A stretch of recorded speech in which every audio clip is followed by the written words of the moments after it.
everyone, and welcome to the Arlington Weekly News. We have a great news program for tonight. I'm Daniel Pineda. And I'm Richard Corris.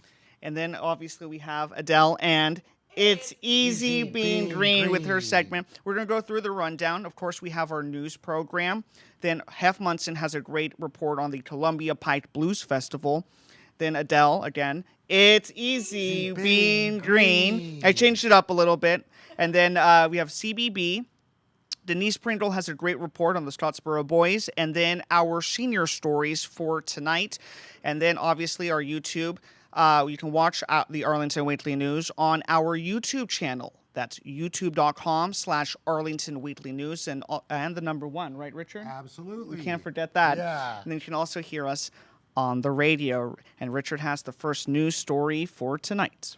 Arlington is fortunate, said County Board member John Vistat, to have an army of seniors whose volunteer hours through the Office of Senior Adult Programs saved the county $500,000 in 2017. The occasion was a seniors leadership recognition luncheon, which took place on Thursday, June 14. Mr. Vistat also said that, being a senior himself, he can appreciate the programs and activities at senior centers that encourage seniors to stay engaged and stay in touch. He added that he is aware that many seniors would like to age in place and that the board also wants to keep them in Arlington. Daniel. Well, thank you, Richard. The Office of Senior Adult Programs, or OAS, that's OSAP, is a unit of the Department of Parks and Recreation and oversees the activities and programs at 5 senior centers, along with the 55-plus travel and sports and recreation programs. Jennifer Collins, 55-plus unit manager, said volunteers are the backbone of our senior centers, and more than 130 serve on advisory committees. Ms. Collins announced special 55-plus leadership awards to Marcia Randall and Wayne Southard for the unwavering support. Richard. Cheryl Johnson, Sports and Recreations Division Chief, then announced that Douglas Frost and Marilyn Martin were the 2018 recipients of the annual Fran de Silver Award for Exceptional Volunteerism. Jane Rudolph, DPR Director, installed the officers of the 2018-2019 Senior Adult Council Chair, Vera Liebau, Vice Chair John Gunning, Secretary Valerie Turner, and Treasurer Andrea Vochko. The luncheon was hosted by the Jefferson Senior Residence at 900 North Taylor Street. Daniel. Well, thank you very much, Richard, and that does it for the news stories for tonight. Now we're going to go to a report on the Columbia Pike Blues Festival. Hef, take it away. The 23rd Annual Columbia Pike Blues Festival took place on Saturday, June 16th. As advertised, there was plenty of great music, local food, arts and crafts vendors, and kids' activities. The emphasis, of course, was on the music.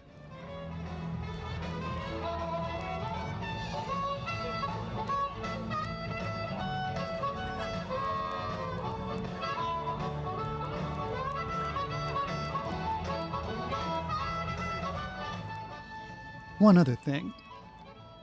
Your intrepid reporter accidentally left a small bag next to a bush beside the sidewalk while hooking up his camera, and then drove home without it.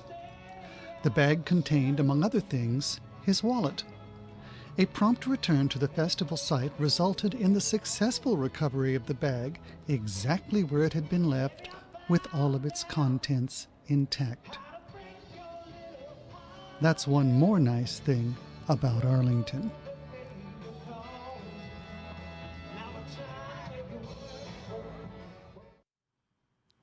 Well, that's our own executive producer, Hef Munson, with that report. Hef, thank you so much for all your hard work and dedication on that report. Right, Richard? Absolutely. Well, now we're going to go to our own colleague. You know who it is. It's Adele. And it's easy being green. Adele, how are you? Thanks for the welcome. Woo! A smack there for high five for Joe. Welcome to another It's Easy Being Green. My name's Adele Quo, and when art imitates life and life imitates art, you may have seen the brightly painted Ford Transit van at your local farmer's market or football field. Joe Tree Frog wants you to know the Arlington Art Truck is on the move weekly this summer to engage you in arts and creativity without having to visit an art gallery. The colorful art truck provides art to the masses with a pop-up gallery and engages passersby with artists in residence. You can meet local artist Kate Samworth. Samworth created and illustrated Going Native, Flora and Fauna of Arlington, Virginia, a beautiful folding, pocket-sized manual of some of Arlington's native plants and the insect and wildlife species they support.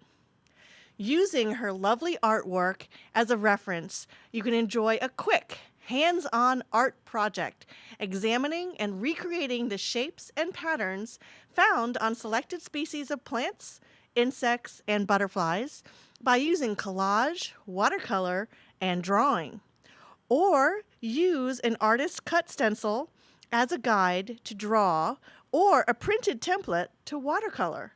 By doing this project, it helps participants to identify these species and the ecosystems they support in your own backyard. Also on site will be an expert volunteer from Plant Nova Natives who can answer questions about native plants in our area. Our community partner, Plant Nova Natives, is a joint marketing campaign of a grand coalition of nonprofit governmental and private groups all working to reverse the decline of native plants and wildlife in Northern Virginia. Only 5 dates left this summer to release The Artist Hidden in You out while learning about Arlington's native plants and the species they support.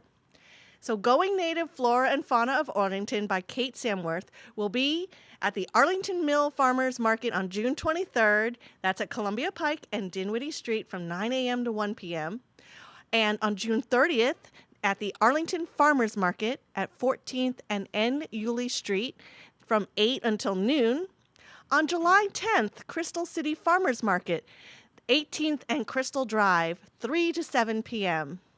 July 29th, Fairlington Farmers Market at 3308 South Stafford Street from 9 until 1, and August 2nd at the Ballston Mega Market.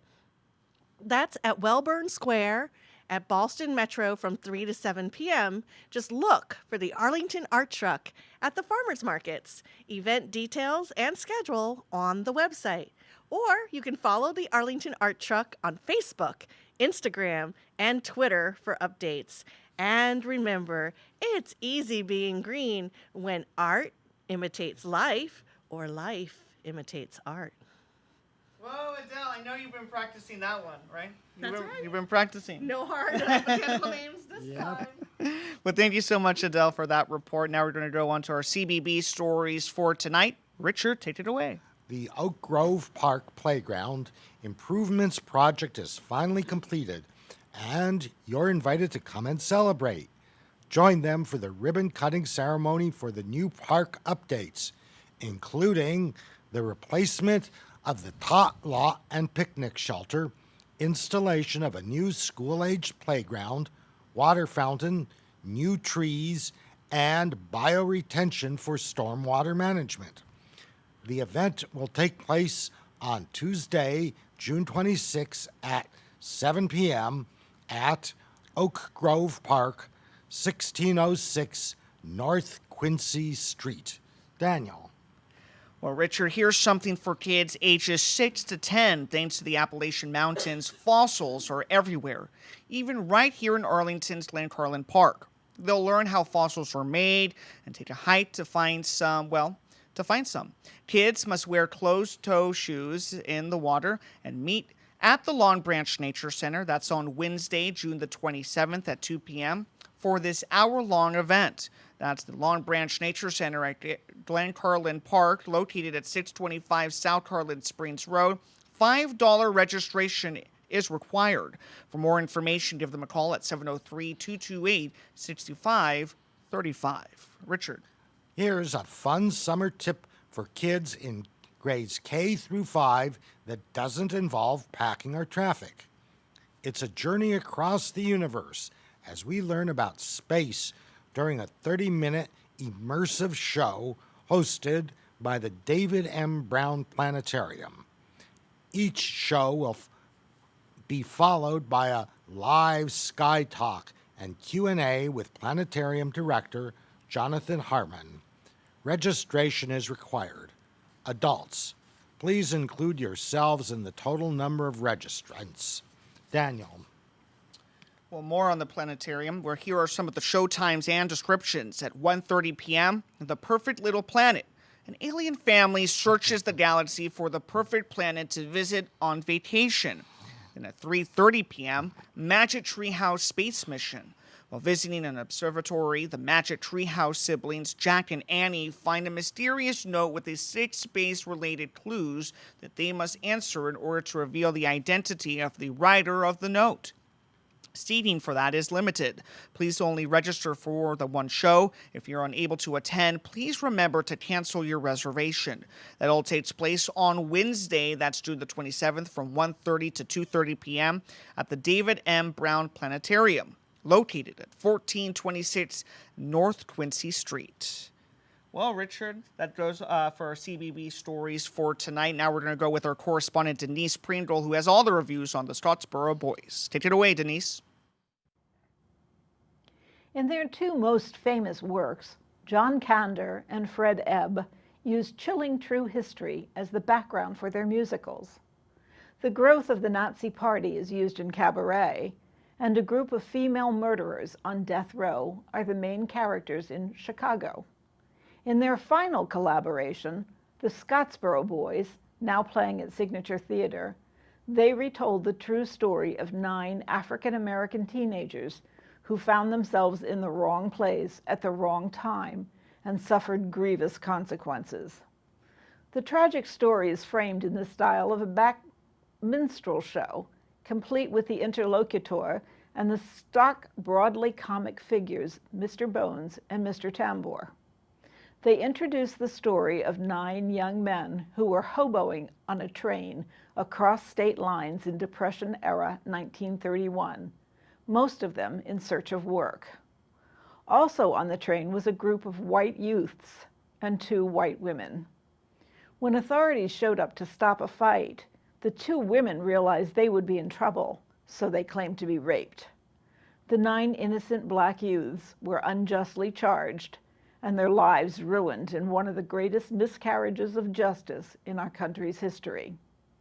The 9 were tried and retried several times, but even when one of the women recanted her story, the local Alabama authorities refused to admit they had made a horrible mistake.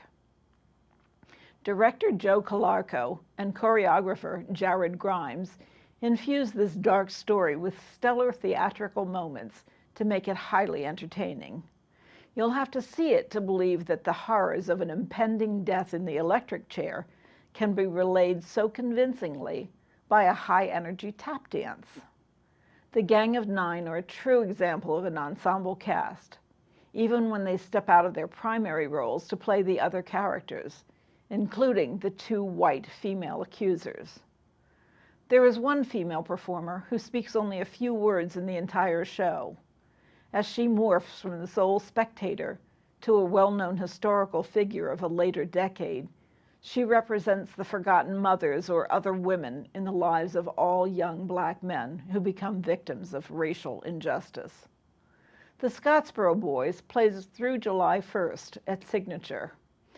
See it to be convinced that the darkest of historical subject matter can be elevated to timely and compelling entertainment when it is retold by exceptionally talented people.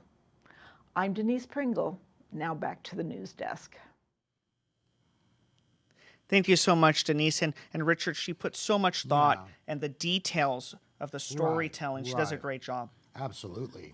Well, Richard, now we're going to go on to our senior stories. Take it away.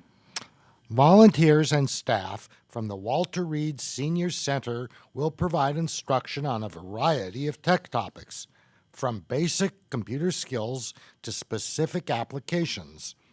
At the next session, the group will focus on music applications. That's on Tuesday, June 26 at 1 p.m. at the Walter Reed Community and Senior Center and Park, 2909 16th Street South. For more information, call 703-228-0955. Daniel. Thank you, Richard. Well, there are some precautions seniors need to be aware of regarding exercising during the summer.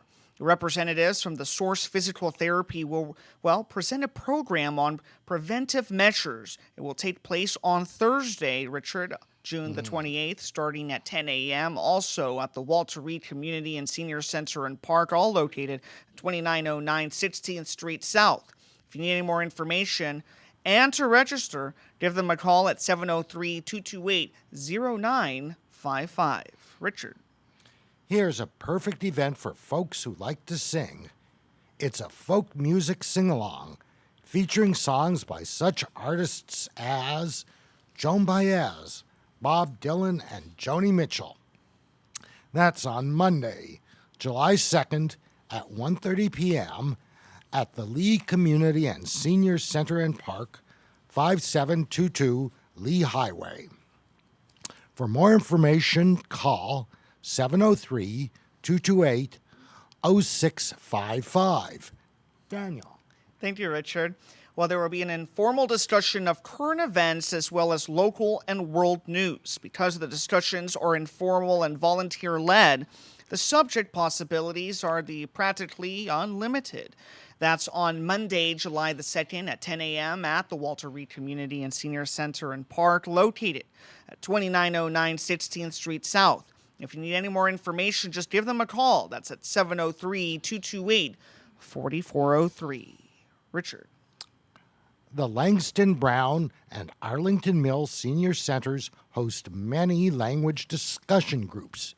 These are not classes to learn a language, but to improve vocabulary in a conversational language.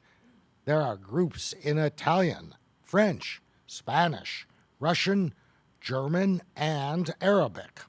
The Langston Brown Community and Senior Center is located at 2121 North Culpeper Street, and the Arlington Mill Community and Senior Center is located at 909 South Dinwiddie Street. For specific dates and times, call 703-228-4721. Thanks to Judy Massenby for this week's Senior Stories. Yeah, Judy Masami does such a great job, and we love her. We couldn't do it without her. Absolutely. Yeah. Well, good job, Rich. You're doing a great job here for us. Now we're going to go to our own Miriam Gennari as she has a discussion with Anne-Marie Douglas. Miriam, take it away. Hi, and welcome to another edition of the Sustainable Scoop. If you've been watching this show, you know one of my biggest concerns is getting children outdoors and into nature. How do you expect a child to protect the environment when they only see it from a car or a sidewalk? Well, joining me today is somebody who knows that and is also trying very hard to overcome it. Anne-Marie Douglas. She is all about immersing children in nature. Welcome, Anne-Marie. Hi, thanks for having me. Thanks for being here. Tell me about some of the programs that you've been working on with school-age children and nature. I run a nature immersion program right now as an after-school at public school in Arlington, and we run camps as well. Following the motto, never bad weather, just inappropriate clothing, we're out there exploring and seeing what emerges, and I feel it supports almost every aspect of the whole child. And you know, one of the things that I've been hearing a lot of concerns about is, you know, protecting our green space. But now, in addition to that being a concern, there's also concern about our mind space because kids are so overwhelmed with technology, they can't get outside. Are you seeing that? I'm very concerned about the nature disconnect that we're seeing with children these days. I think that you and I are not alone. And one of the reasons I wanted to get together with you is because I and my Maria Michaels went to a screening at the Unitarian Church a couple weeks ago called Screenagers. And we had a chance to talk to some other Arlington parents and students about what their thoughts are about technology and how it affects them. Let's watch. What is it that brings you here tonight to this film? I have a 6th grade student who's 11 years old, and about 4 months ago he inherited my old iPhone. And I would just like to get some guidance about safe use of the iPhone. I think the thing that I'm particularly concerned about is his getting himself into trouble by posting something that he might think is a joke and just is intended for 2 or 3 friends. But anything you're putting online is shared with the world forever, and someone else who reads it may not understand that it was posted as a joke. Like before he had his own device, we would use an iPad as a reward. Like if he did his homework, he could have like 30 minutes on the iPad. Mostly what he does is play games. But now that he has his own device, the amount of time he spends on it playing the same games is a lot higher. I don't know if it's an addiction. He certainly gets angry when we tell him it's time to put it away.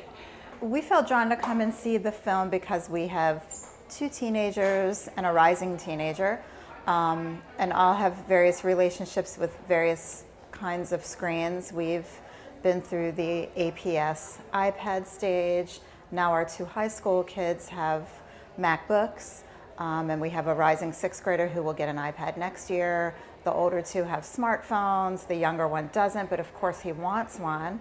And we're all addicted to our screens. And so, we're just concerned about how to deal with that, and the challenges that are intrinsic in parenting seem 1,000-fold when having to deal with how to parent kids in this media age. All of us in our family wear various kinds of contacts and glasses, and so I do think that we do need to be concerned about how screens affect our vision. Wow. I have those same concerns. I wanted to better understand that last woman's comment. What exactly is happening in Arlington Public Schools right now? They're working on a 3-part acceptable use draft, and they just passed the second part of the acceptable use draft last week. We'll see more as we pay attention to data and what's happening across the nation in regards to screens and kids. But there are health concerns. There are health concerns, particularly with eyesight and looking at screens for a long duration of time. There's retinal damage that is coming up. Myopia is skyrocketing high at this point, among many other concerns. Not to mention the idea of Wi-Fi all day long, all night long, wherever you go, these little waves streaming through our bodies. This is all new. This is new, and there is no longitudinal study. We will see that in the decades to come. Well, one thing that we do know is that if we invest in children's hands-on learning and outdoor education, the return is tenfold. So how can we embrace what's happening in terms of, access and giving people the information they need with technology, while at the same time maintaining healthy experiential learning? Yeah, I would say stick with the tried and true, especially with young children, and make it accessible, make it a thing. It has to be a thing now for children to go outside and play and be exposed to the natural world on a regular basis. I know that it's so important to give everybody access to the internet, but it's also really important to make sure that that doesn't become a double-edged sword and you end up hurting people or causing injustice. A lot of us don't know what we're going to become, and that's our whole lives. Right, right. Our whole life. So you're working on this right now, trying to engage children this summer and get them outdoors. But if people want to find more information about the different programs and also about the effect screens are having on people, where should they go? Definitely pay attention to screensandkids.us and what's happening in Maryland. There's a ripple effect going on there. Childreninnature.org, Richard Lou's organization, is fantastic. And humanetech.com, which is the Silicon Valley insiders, have come up and really help us understand how and why they made this technology so enticing and addictive. Addictive, you're right. And none of us are immune to it, but particularly children with their developing minds. We need to be really aware of that. Particularly protection. Yeah, first do no harm. Thank you so much, Anne-Marie. You're wonderful. I appreciate the work that you're doing here in Arlington with our children and with the schools. And I want to thank you, viewers, and ask you to stay informed. And also, do not forget to subscribe to this YouTube channel, Sustainable Scoop. I'm Miriam Gennari. That is the Sustainable Scoop. Back to the news desk. Well, thank you so much, Miriam, with her discussion with Anne-Marie Douglas. She always does a great job. Absolutely. And look at this. I mean, we have the whole crew over here in a different format. Funky format, Yes. cool lights. I like the club lights right over there. Yeah, That's pretty exactly. cool. Have did such a great job, right, Richard? Absolutely. And we've got Joe. Joe, we can't forget Joe. Joe Tree Frog. Well, any last words, Adele? Well, stay tuned for our next show. which will be a regular show. Hopefully we have Right. Craig and some of the other We'll have crew. our official news desk. Unless you write in and tell us how much you love our new format. Yeah, and Richard, great job. You always do such a great job, Yes. Richard. Thank you so much. Hey, what about Joe? And Joe, we can't forget Joe.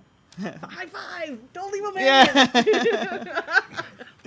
Well, thank you so much for watching the Arlington Weekly News. We'll see you Stay next week. involved in your community.